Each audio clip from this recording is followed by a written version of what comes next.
K gets permission to go privateering. Hypothetical timeline. The US, Japan, and Vietnam are sick of mainland China's shit and unanimously green lights lawful piracy against all military and commercial vessels owned by China, as well as the CCP's allies such as Pakistan, Myanmar, and Best Korea. Everything within 9- line is fair game. What do, fellow crew? Modernized PT boat with brimstone or hellfire missiles instead of torpedoes. Hunt smaller missile boats in packs. Maybe we'll crowdfund some stingers or similar to slap on to the front. Sometimes it is better to beg for forgiveness than ask permission. Sinking the commercial ships would be to sink any profit you could make doing this. You'll need something to deal with air threats, missiles, but most importantly, you'll need a way to launder the shit you steal. So you pull up, board, take the crew, now what? Where do you take the ship? How do you get the ship out of the local zone? And where do you sell all that shit you stole? Most of that is going to be other nationals' property. So it's not like you can just eBay the shit. Anyone within range of China isn't going to take the goods. Least they get their asses bombed.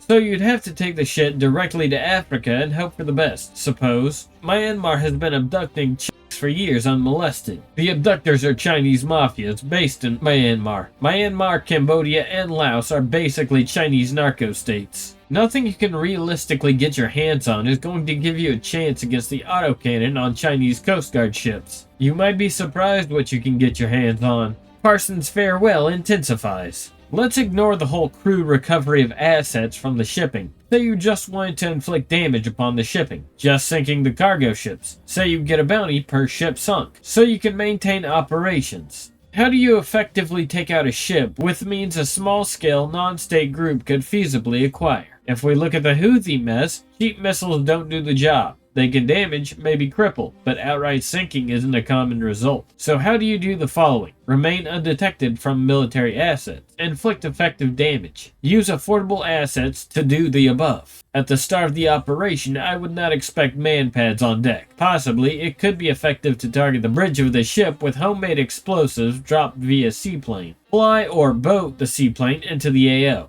Then launch an attack. Let's assume Indonesia's mothballed Grumman HU-16 Albatrosses can get back in the air. That's 11,750 pounds of payload. Viable? Another thought with the Albatross is direct fire weapons. I imagine in this timeline getting access to Hind rocket pods wouldn't be a massive challenge. Will the commonly trafficked Hind munitions do the trick if fired at the waterline? Gotta imagine rockets would be the easiest to acquire weapons that have a chance of punching holes in hulls. Once you strike, you could land the aircraft in the islands and attempt to hide it, and remain mobile for any hunter-killer assets looking for you. But once they start fielding escorts and man-pads on board, there's no way it would remain viable. What would be the upgrade provided the bounties on the ships paid enough before the defensive escalation kicked in? Figuring each UB-32 pod weighs 582 to 1,025 pounds loaded, depending on mode, and the span of the wings such, you could probably get 4 pods on the wings.